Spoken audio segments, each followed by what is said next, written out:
July 10th, 2013. Panama Canal. A rusted freighter crawls toward the locks. Its manifest reads sugar. 10,000 tons is the kind of cargo that puts customs agents to sleep. When authorities board on a drug tip, the crew sabotages their own ship. The captain collapses, grabs a knife, tries to cut his own throat. Over sugar. Under 200,018 brown bags, missiles, rocket launchers, MiG-21 components, radar systems all bound for North Korea. The president live tweets the evidence. Pyongyang is humiliated on a global stage. A phone rings inside North Korea's Havana embassy. Ri Il-gyu picks up and turns a global scandal into a survivable embarrassment. Kim rewards him and meets him face-to-face with 7 private audiences with the most paranoid ruler on the planet. But the same system is grinding him down $500 a month, smuggling to survive, bribes from his own ministry, treatment denied. When he runs, he takes classified cables, appears before the United Nations, and publishes a memoir, The Kim Jong Un I Saw. The most powerful dictatorship on earth wasn't outsmarted by a spy agency. It was dismantled by a man it trained, trusted, and decorated. How did he escape? And why did he decide to destroy it? Pyongyang, 1972. Ri Il-gyu was not born a rebel. He was born with a project.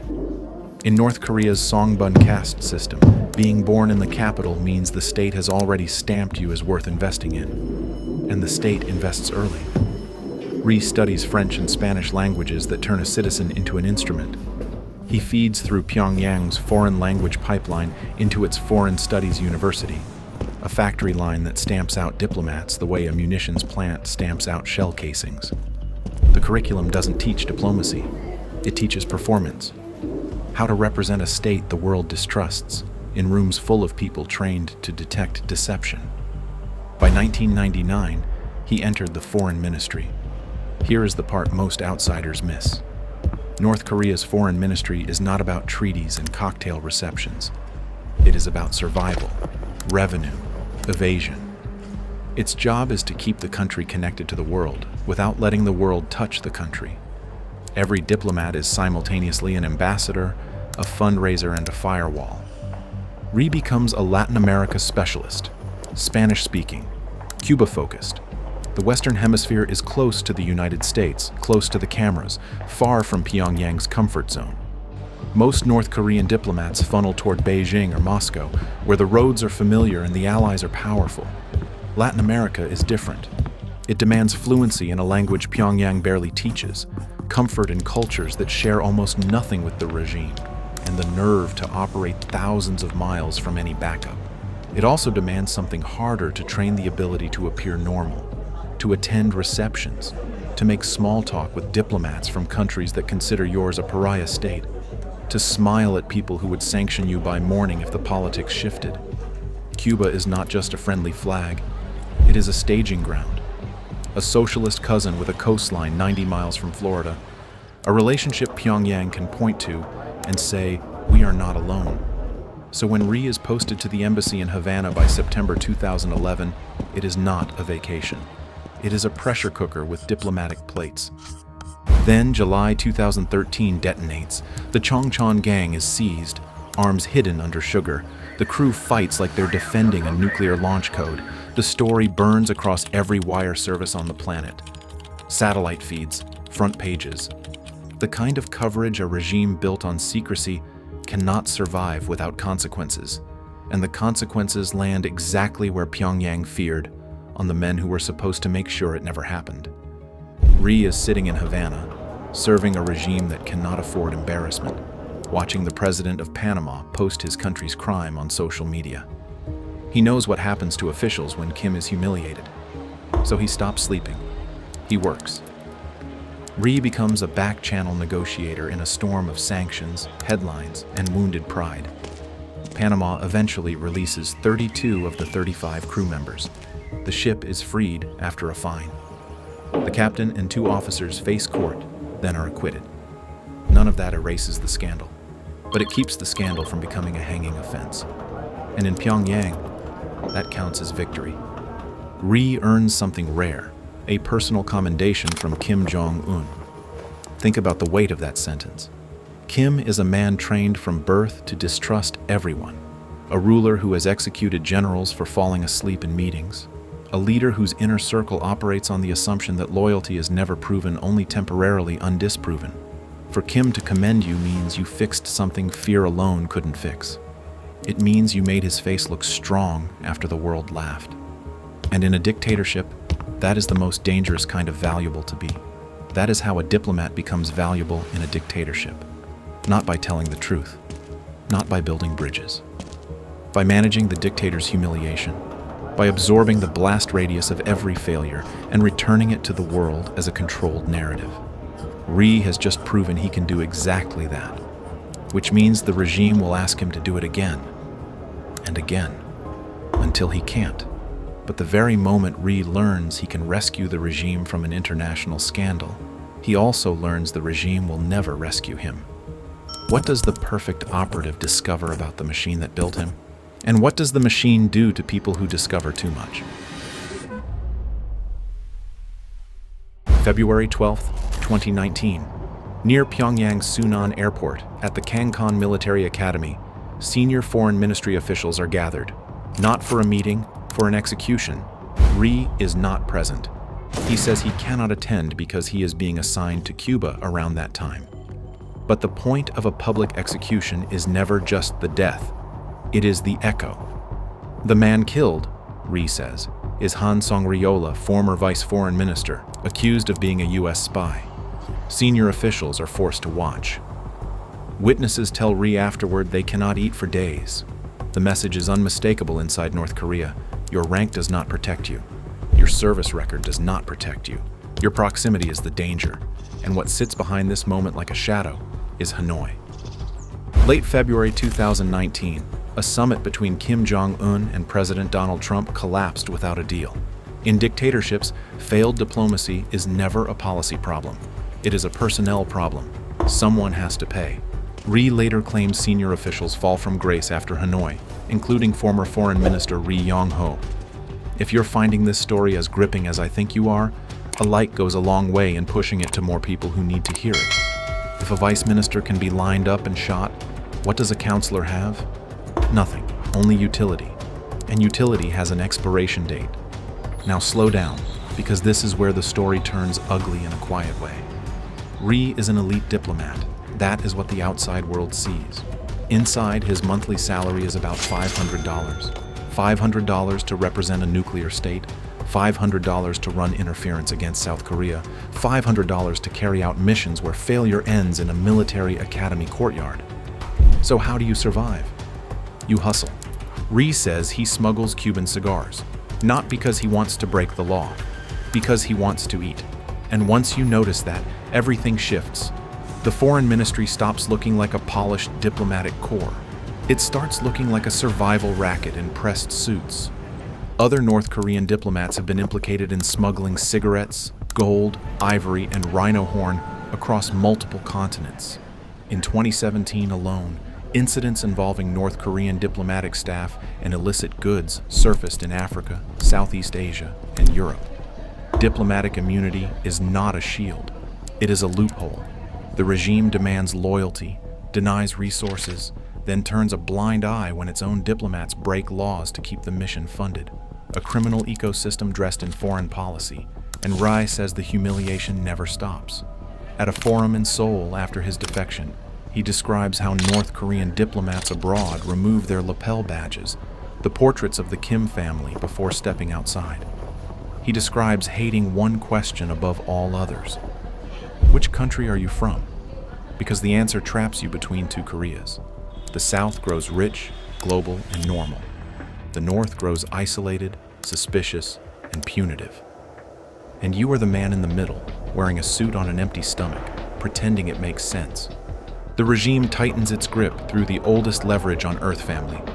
Reports have described Pyongyang ordering diplomats to send children home, sometimes limiting a household to one child abroad. The logic is that brutal children overseas can defect, or worse, bring back the outside. So the state pulls them back. Every diplomat abroad carries a silent hostage in their chest. Then there are the passports. Ri is asked point blank after his escape how he boarded a plane when North Korea keeps passports locked in embassy safes. He refuses to answer, because some details are not trivial. They are lifelines for the next person trying to get out. So take stock. Ri Il-gyu is trained, trusted, commended. He is also underpaid, surveilled, humiliated, and replaceable. And now the regime hands him an assignment that turns all of this into a trap, a mission where failure is not an option and success still won't save him. What does Kim need from Cuba so desperately that he is willing to risk burning his best man to preserve it? And what happens when the best man does the math? If you want to understand why Ri defects, skip the ideology. Start with arithmetic. The regime needs him more. The regime treats him worse. Those two forces cannot share the same body forever. In 2019, Ri returns to Cuba as a counselor, the political affairs point man. His mission is specifically to stop Cuba from normalizing relations with South Korea. That might sound like a footnote on a map. It is a lifeline for Kim Jong Un. For Kim, diplomacy is prestige. It is proof his country still has friends, still has relevance, still has options in a world that wants it quarantined. Every ambassador who stays, every flag that flies, every communique that arrives from Havana instead of Seoul is a data point Kim can use to argue his regime is not isolated, it is selective. Cuba is a Cold War ally carrying symbolic weight heavier than its economy. The two countries exchanged ambassadors as far back as 1960, making Cuba one of Pyongyang's oldest partners outside the communist bloc in Asia. If Cuba recognizes Seoul, it is not just a new embassy opening. It is a billboard announcing that even old friends are walking away. So Ri is deployed like a human sandbag against a rising tide. He works the relationships. He blocks meetings. He slows conversations. He plays the game a North Korean diplomat is built to play, delay, distract, deny. For years, it worked. Then the system does what it always does. It eats its own talent. Ri says that when he travels to Pyongyang in August 2019 for work connected to setting up a North Korean restaurant in Cuba, a deputy director in the Foreign Ministry's representative office demands a bribe, a significant one. Pause on that. A man who has spent years defending the regime abroad, absorbing its scandals, and performing loyalty on foreign soil is now being shaken down by a bureaucrat inside the same ministry that sent him. A state that claims to embody pure socialism is running a shakedown machine. A regime that calls money a bourgeois poison now requires money as proof of loyalty. Ri doesn't have it. He stalls. He says essentially, we'll settle this later. In a dictatorship, later is a weapon. The official holds a grudge. From that point on, Ri says, his work evaluation's sour, harsh, continuous. A paper trail of manufactured failure written by people who care less about results than compliance. The contradiction squeezes him from both sides. The regime wants him to hold Cuba. The regime refuses to protect him from its own corruption. Then his body breaks. Ri suffers a cervical disc herniation nerve damage that sends pain down his arms and legs. Cuba, under sanctions and limited medical resources, cannot treat him. So he makes a request that should be harmless. Let me cross to Mexico, at my own expense, for treatment. Pyongyang rejects the request in less than 24 hours. Not a debate, not a review, just no. That rejection echoes louder than any propaganda speech Ri has ever heard, because the regime is telling him the truth without meaning to. You are not a person. You are an asset. And assets don't get health care. Assets get used until they snap. Ri later describes that refusal as the detonator wired to years of accumulated resentment. Now comes the most devastating variable in his arithmetic family leverage. North Korea punishes defectors' relatives. That is how the regime stretches its reach across borders, how it keeps a diplomat in Havana chained to a decision made in Pyongyang. But Ri says both his parents and his parents-in-law have already died. Grief cracks the wall. The people who would have paid the price for his escape are gone. The final piece of leverage the regime holds over a loyalist evaporated through death. You can hear how haunted that calculus sounds. The regime stripped everything from him. and the last chain it usually keeps wrapped around a defector's throat dissolved on its own. By mid-July 2023, Ri says he begins planning defection in earnest. He loses 7 kilograms in 3 months. Food turns to sand in his mouth. He works his job by day and plots betrayal by night. He tells no one, not his co-workers, not his friends, not even his wife. Because inside a North Korean embassy, you don't have colleagues. You have informants wearing friendly faces. Now put yourself there. Your passport is locked in a safe you don't control. Your mission is classified. Your body is failing. Your career file is being poisoned by a bureaucrat you refuse to bribe. And you know exactly what happens to officials when Kim feels embarrassed. How do you move an entire family out of a surveillance bubble and onto an airplane without tripping a single alarm? And what happens if the alarm trips mid-flight? This is where the story stops being policy and becomes pure time. Ri's escape is not a slow leak. It is a 6-hour detonation. He prepares alone. In total secrecy, he finishes what he calls all necessary prep work by himself. The specifics he refuses to share, and the reason cuts deep. Every technique he reveals is a door Pyongyang welds shut for the next defector. So we work with what he does reveal. He books a flight departing Cuba in the early morning hours, choosing a window when the embassy is not yet awake enough to register an absence. Then, 6 hours before wheels up, he tells his wife and child. His wife's first response doesn't make such a dreadful joke. He shows her the tickets. She goes silent. That silence contains everything from 2 decades of indoctrination, a life built inside the system, and the sudden understanding that the system was never going to let them out alive. He tells his child the sentence that turns a country into a coffin. There is no future or hope for North Korea. 6 hours to compress a life into bags small enough to carry. 6 hours to act normal while adrenaline floods every cell. 6 hours to walk out of an embassy staffed by people trained to notice the smallest fracture in routine. Then dawn, Havana Airport, a place designed for vacations and homecomings. For Ri, it is a corridor between survival and a prison camp. They clear departure procedures. And then, the worst part arrives. Waiting. Ri says the hour between finishing paperwork and boarding stretches into something that feels like geological time. He checks his watch compulsively. 10 minutes collapses into 1 second. 1 minute expands into a decade. Anxiety scorches his throat. Every passing face is a potential alarm. If a single embassy colleague spots them, the escape collapses. Not into a police cell, into a return flight, a camp, a place where the world ends quietly behind barbed wire. They board. The engine spool. Cuba shrinks beneath the clouds. The Caribbean disappears under a white sheet of atmosphere, and somewhere below, the embassy is waking up to an absence that will take hours to register and years to explain. You might think that's the relief. It isn't. When they land in a third country, the next trap snaps shut. Ri calls the South Korean embassy and applies for asylum at the immigration counter. The local authorities refuse. They try to put the family back on the plane. He escaped one dictatorship only to be shoved toward the jetway back into it. If they follow the original return route, Ri says, they land directly in North Korea. Not a metaphor, not a worst-case scenario. A scheduled flight, a stamped itinerary. A family returned to a regime that has a documented history of making embarrassments disappear. That is the moment most defectors never survive. Not the escape itself, the bureaucratic turn, the official stamp. The bored immigration officer who doesn't realize they are deciding whether a family lives or vanishes. Frantic negotiations unfold. Then a figure appears of the South Korean ambassador. Ri describes feeling a wave of relief so physical it nearly drops him. The route holds.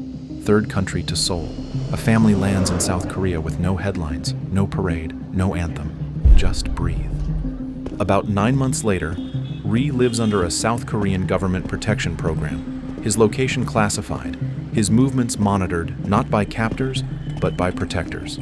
North Korea, according to defectors and investigators, has a documented history of targeting high-level defectors abroad, assassinations, kidnappings, and harassment operations stretching back decades. He is free. But freedom arrives with a question bolted to its frame. What do you do after you escape a machine that built you? Do you vanish, grateful and silent? Or do you do something far more dangerous? Do you speak? Because for Kim Jong Un, the real humiliation is never losing a man. It is losing control of the story. So what happens when the regime discovers its Cuba point man is gone and the world is about to learn his name? February 14th, 2024. Cuba and South Korea established diplomatic and consular relations through an exchange of notes in New York. A clean sentence, a quiet act, and for North Korea, a psychological grenade.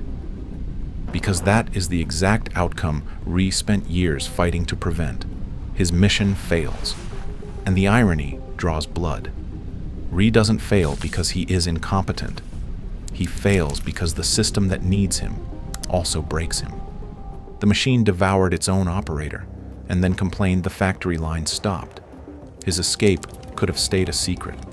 Most defectors vanish into quiet resettlement, new identity, new job, silence for safety. Ri chooses a different weapon. He gives interviews, explains the corruption, names the denial of medical treatment as the breaking point, describes diplomats surviving on humiliating salaries and smuggling cigars to feed themselves. He calls the regime a place where immorality and injustice make life unbearable. Then he does something even more dangerous. He describes Kim. According to accounts of his interviews, Ri says Kim is often smiling and in a good mood during personal audiences praising people, laughing, an ordinary man over tea. Then Ri delivers the blade Kim would do anything to survive. That contrast is the entire regime compressed into a single portrait. A friendly face on top, a terror apparatus underneath. In August 2024, Ri appeared at South Korea's National Assembly. He recounts removing the Kim family badges before stepping outside, admits the question he dreaded most. Which country are you from? And you can almost hear the years of humiliation he is scraping off his own skin. In October 2024, he surfaced in Geneva at a forum on North Korean human rights ahead of the United Nations Periodic Review. Then in November 2024, South Korea's Unification Ministry released details from leaked diplomatic cables. Ri provided internal instructions for managing human rights pressure at the UN. The ministry compared the hall to a North Korean WikiLeaks. That is not a defector hiding, that is a defector striking.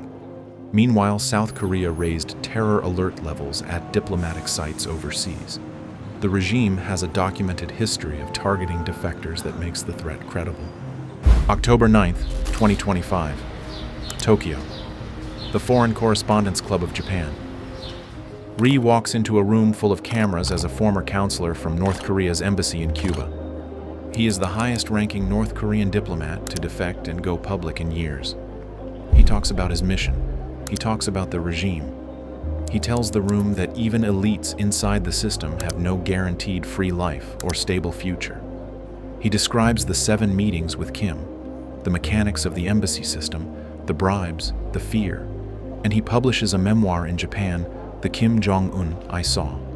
The title alone is a provocation. Dictators survive in the distance, on myths, on the idea that nobody truly knows them. Ri is a man built by that myth who now describes it at arm's length, under studio lights, for global broadcast. This is the humiliation Kim cannot repair. Not that a diplomat escaped. It happens. The humiliation is that Kim's system produced someone loyal enough to deploy, skilled enough to succeed, close enough to commend, and smart enough to leave. And once he left, he didn't run. He turned around and explained how the machine works. When Ri says North Korean diplomats are nothing more than street urchins in ties, understand what that phrase costs. It means the regime doesn't just exploit its people, it degrades its best people.